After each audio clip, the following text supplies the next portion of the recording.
Hello दोस्तों, स्वागत है आपका नॉलेज वर्ल्ड यूट्यूब चैनल पर। आज साइंस का सेट नंबर 21 को करेंगे।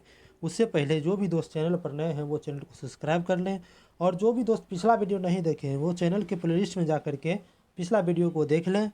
और इसका पीडीएफ जो है हमारे टेलीग्राम चैनल पर अपलोड कर दिया गया है।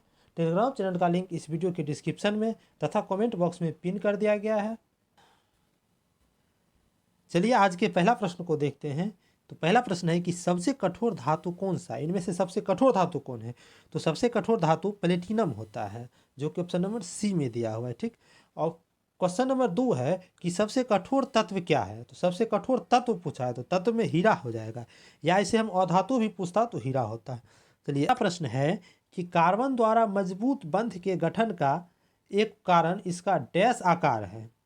देखिए, जितना छोटा परमाणु होगा उसका बंधन जो उतना मजबूत होगा, और परमाणु जो जितना बड़ा होगा उसका बंधन उतना कमजोर होगा। ठीक।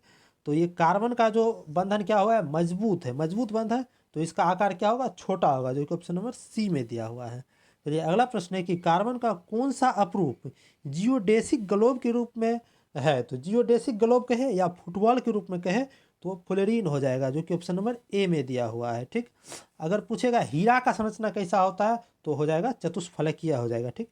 अगला प्रश्न है कि कोयला और पेट्रोलियम के दहन का परिणाम डैश के ऑक्साइड के रूप में होता है। देखिए, कोयला और पेट्रोलियम का जो दहन होता है वो होता है नाइट्रोजन और सल्फर के ऑक्साइड के रूप में, जो कि ऑप्शन नंबर बी में दिया हुआ है। देखिए अगला प्रश्न है कि सही मिलान करें। देखिए मिलान करने वाला है। देखिए डायनामाइट, डायनामाइट की खोज किसने किया था? तो अल्फ्रेड नोबेल ने किया था। और डायनेमो, डायनेमो की खोज किसने किया था? तो माइकल फेराड ने किया था। इलेक्ट्रॉन, इलेक्ट्रॉन की खोज किसने किया था? तो ये किया था जे जे थॉमसन ने। और प्रोटॉन की खोज किया था रदरफोर्ड ने। ठीक। तो इसका उत्तर हो जाएगा ऑप्शन नंबर सी में। देखिए पी का 3 दिया हुआ है, जो कि डायनामाइट का खोज अल्फ्रेड नोबेल ने किया था। क्यू का 2 दिया हुआ है, जो कि डायनेमो का खोज माइकल फेराडे ने किया था। और आर का 1 दिया हुआ है, जो कि इलेक्ट्रॉन की खोज जे जे थॉमसन ने किया था। और एस का 4 दिया हुआ है, जो कि प्रोटॉन की खोज रदरफोर्ड ने किया था। ठीक। चलिए अगला प्रश्न है कि डैश, डैश ने उत्प्रेरक के रूप में प्लेटिनम पर पहला अवलोकन किया था। उत्प्रेरक के रूप में जो है प्लेटिनम पर पहला अवलोकन किसने किया था? ये किया था डोबेरिनर ने, जो कि ऑप्शन नंबर सी में दिया हुआ है। प्रश्न है कि निम्नलिखित में से कौन सा एक अति उष्माक्षेपी है? ठीक ना।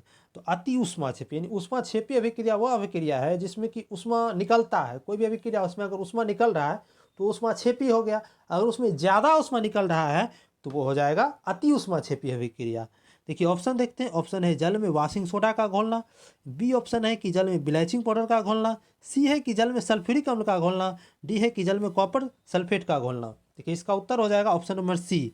जल में सल्फ्यूरिक अम्ल को हम घोलते हैं तो उससे अत्यधिक ऊष्मा प्राप्त होता है, इसे हम अति ऊष्माक्षेपी कहते हैं। इसका देखिए अगला प्रश्न है कि इथेनॉल के एक अणु में कितने हाइड्रोजन के परमाणु होते हैं?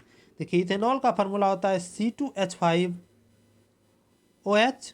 अब देखिए इसमें हाइड्रोजन के कितने परमाणु हैं? तो हाइड्रोजन के यहाँ 5, यहाँ 1, तो हाइड्रोजन के कितना हो गया? 6 परमाणु, जो कि ऑप्शन नंबर सी में दिया हुआ है। चलिए अगला प्रश्न है कि इथेनॉल का क्वथनांक क्या होता है? तो इथेनॉल का क्वथनांक होता है 78 डिग्री सेल्सियस, जो कि ऑप्शन नंबर डी में दिया हुआ है। चलिए अगला प्रश्न है कि विद्युत बल्ब पर प्रदर्शित विद्युत की रेटिंग 100 वाट का क्या मतलब है? यानी 100 वाट अगर विद्युत के बल्ब पर लिखा हुआ है तो इसका मतलब क्या हुआ? चलिए इसका ऑप्शन देखते हैं। ऑप्शन ए है कि बल्ब प्रति घंटे 100 जूल ऊर्जा व्यय करता है। बी है कि बल्ब प्रति सेकेंड 100 जूल ऊर्जा व्यय करता है। सी है कि बल्ब प्रति मिनट 100 जूल ऊर्जा का व्यय करता है। डी है कि बल्ब प्रति घंटे 100 किलो जूल ऊर्जा व्यय करता है। देखिए अगर बल्ब पर 100 वाट लिखा हुआ तो इसका मतलब हुआ कि बल्ब प्रति सेकेंड 100 जूल ऊर्जा व्यय करता है, जो कि ऑप्शन नंबर बी में दिया हुआ है। प्रश्न है कि 140 वोल्टेज और 0.6 एम्पियर धारा वाले एक विद्युत बल्ब की पावर डैश होगी। देखिए पावर, पावर बराबर फॉर्मूला होता है P बराबर वी आई। ठीक। यहाँ V जो है वोल्टेज हो गया, I धारा हो गया। ठीक। वोल्टेज हमको 140 वोल्ट दे दिया गया है, धारा हमें 0.6 एम्पियर दे दिया गया है। तो विद्युत बल्ब की पावर हमें पूछा गया। तो P बराबर वी आई, तो V का जगह पर हम रखेंगे 140 वोल्ट, गुना I के जगह पर रखेंगे 0.6 एम्पियर। देखिए इसे हम सॉल्व करेंगे तो आएगा 84। 84 वाट इसका आंसर आएगा। ठीक, ऑप्शन इसमें प्रिंट में गलती हो गया है तो इसका ऑप्शन मार लीजिएगा, 84 वाट लिख लीजिएगा। चलिए अगला प्रश्न है कि विद्युत बल्ब में डैश होते हैं, तो विद्युत बल्ब में क्या होता है। देखिए ऑप्शन ए है कि विद्युतीय घटक, संयोजी तार और फलक कुंजी। विद्युतीय घटक, संयोजी तार और सेल। विद्युतीय घटक और संयोजी तार। ऑप्शन डी है विद्युतीय घटक, संयोजी तार, सेल और फलक कुंजी। देखिए इसका सही उत्तर हो जाएगा ऑप्शन नंबर डी, विद्युतीय घटक, संयोजी तार, सेल और फलक कुंजी, ये सभी होती है विद्युतीय परिपथ में। अगला प्रश्न है कि इलेक्ट्रॉनिक वायर हेतु अंतर्राष्ट्रीय रंग कोड के अनुसार निम्नलिखित में से कौन सा विकल्प न्यूट्रल वायर को दर्शाता है। देखिए अगर आपसे पूछेगा अर्थ वायर को दर्शाता है तो वो हो जाएगा हरा या तो पीला, न्यूट्रल वायर को हो जाएगा काला या तो नीला, और फेज या लाइन वायर को कहेगा तो उसमें लाल का प्रयोग किया जाता है। ठीक, यहाँ हमसे पूछा है अंतर्राष्ट्रीय रंग कोड के अनुसार निम्नलिखित में से कौन सा न्यूट्रल वायर, यानी न्यूट्रल वायर के रूप में प्रयोग किया जाता है काला या नीला का, तो यहाँ ऑप्शन नंबर सी में दिया हुआ है नीला, तो इसको हम नीला मारेंगे। देखिए अगला प्रश्न है कि निम्नलिखित में से कौन सा कथन सत्य है, ध्वनि का वेग होता है। देखिए ऑप्शन ए दिया हुआ है कि सर्दियों की तुलना में गर्मियों में कम। ऑप्शन बी दिया हुआ है कि सर्दियों और गर्मियों में एक समान। ऑप्शन सी दिया हुआ है कि मौसम पर निर्भर नहीं करता है। ऑप्शन डी दिया है कि सर्दियों की तुलना में गर्मियों में अधिक होती है।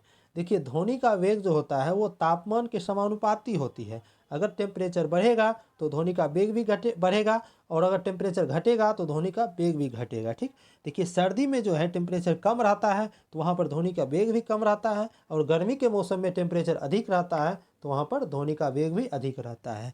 देखिए ऑप्शन नंबर डी में दिया हुआ है कि सर्दियों की तुलना में गर्मियों में अधिक होगा। ठीक है, इसका सही उत्तर हो जाएगा ऑप्शन नंबर डी। अगला प्रश्न है कि किसी प्रतिरक्षा बल F को विपरीत दिशा में लगाया जाता है तो दिशा के बीच के कोण क्या होगा। देखिए एक वस्तु है जिस पर एक आदमी इधर से बल लगाया जा रहा है और एक आदमी इधर से बल लगा रहा है। ठीक, तो ये हुआ एक दूसरे के विपरीत बल लगा रहा है, तो देखिए दोनों के बीच कोण कितना बन रहा है, तो ये बन रहा है 180 डिग्री का कोण, जो कि ऑप्शन नंबर सी में दिया हुआ है। चलिए अगला प्रश्न है डैश में दो प्रकार की ऊर्जा होती है।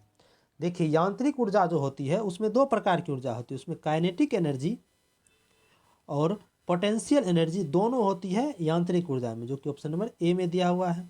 चलिए अगला प्रश्न है कि ओस्टियोपोरोसिस किस रोग से संबंधित है। ओस्टियोपोरोसिस ये हड्डी का रोग है, जो कि ऑप्शन नंबर ए में दिया हुआ है। चलिए अगला प्रश्न है कि सामान्य मानव रक्त क्या होता है। देखिए रक्त का पीएच मान होता है 7.4, तो ये क्या हो गया, क्षारीय हो गया, तो इसका सही उत्तर रहेगा ऑप्शन नंबर डी, थोड़ा क्षारीय। अगला प्रश्न है कि मेलियोडोसिस क्या है। देखिए मेलियोडोसिस जो है एक प्रकार का संक्रमण रोग है। ठीक, ये जो है बैक्टीरिया द्वारा होता है, जिसका सही उत्तर हो जाएगा ऑप्शन नंबर सी, मेलियोडोसिस एक संक्रमण रोग है। ठीक, ये आज का अंतिम प्रश्न था। जो भी दोस्त चैनल पर नए हैं वो चैनल को सब्सक्राइब कर लें, और इसका पीडीएफ जो है हमारे Telegram channel knowledge world PDF पर अपलोड कर दिया गया है, जिसका कि लिंक इस वीडियो के डिस्क्रिप्शन में दे दिया गया है। चलिए अंत तक बने रहने के लिए धन्यवाद, मिलते हैं अगले वीडियो में।